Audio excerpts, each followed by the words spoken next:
तो किसी ने क्या खूब कहा है, जरा सी बात क्या कही, खफा से होकर रह गए। खुदा ने हुस्न क्या दिया, खुदा से होकर रह गए। जो मेहनतों मशक्क़तों से हल न हो सके कभी, वो सब काम माँ की एक दुआ से होकर रह गए। दोस्तों, यह घटना लुधियाना रेलवे स्टेशन की है। मेरे दोस्त रामपाल बताते हैं कि मैं 25 नवंबर 2013 को अमृतसर जा रहा था। लुधियाना जंक्शन पर पहुंचा तो स्टेशन लोगों की भीड़ से खचाखच भरा था।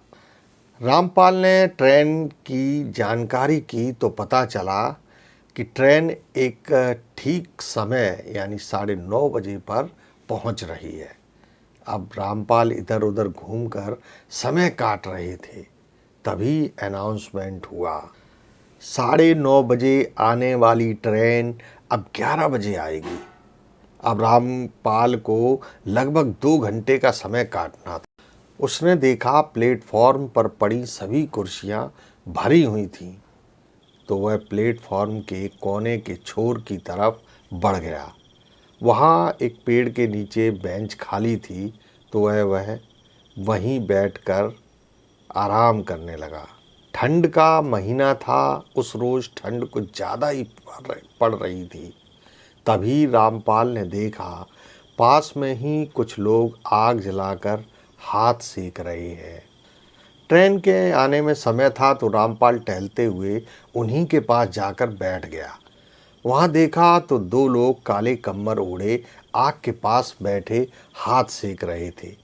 रामपाल भी वहाँ आग के पास बैठकर हाथ सेकने लगा। थोड़ी देर बैठे रहने के बाद भी जब आपस में कोई बातचीत नहीं हुई, तो रामपाल ने टाइम पास करने के लिए अपने पास बैठे आदमी से पूछा, आप कहाँ के रहने वाले हो भाई? तभी उनमें से एक आदमी बोला, लोग तो यही कहते हैं, हम लोग पास के ही कब्रिस्तान में रहते हैं। उसकी यह बात सुनते ही रामपाल की तो हवा निकल गई। उसका पूरा शरीर ठंडा पड़ गया। तभी दूसरे आदमी ने कहा, भाई मैंने तो यहाँ तक सुना है कि इस स्टेशन पर उस कब्रिस्तान से आए दिन भूत प्रेत इस स्टेशन पर घूमते रहते हैं और हर सोमवार को किसी न किसी यात्री को अपना शिकार बना लेते हैं।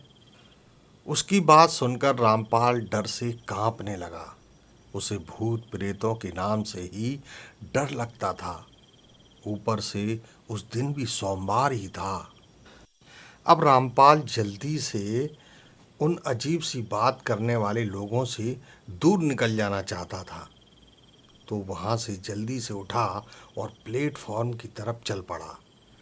अब उनमें से एक आदमी ने मेरा नाम लेते हुए कहा, रामपाल हाथ नहीं सेकोगे? पर रामपाल जल्दी जल्दी प्लेटफॉर्म पर पहुंच गया। वहाँ का नज़ारा देखकर तो उसके पैरों तले जमीन ही खिसक गई। जो प्लेटफॉर्म कुछ घंटों पहले यात्रियों से खचाखच भरा था, वहाँ अब उसके अलावा कोई दूसरा नज़र नहीं आ रहा था। उसकी तो डर के मारे जान ही निकल जाती, पर भगवान की कृपा थी कि तभी उसे सामने से ट्रेन आती नज़र आ गई। जैसे ही ट्रेन प्लेटफॉर्म पर लगी, वह उसमें चढ़कर अमृतसर के लिए निकल गया। रामपाल के जीवन में घटी एक ऐसी घटना थी जिसे वो आज तक नहीं भुला पाया कि आखिर उन अनजान लोगों को उसका नाम कैसे पता था और स्टेशन की वो भीड़ अचानक गायब कैसे हो गई।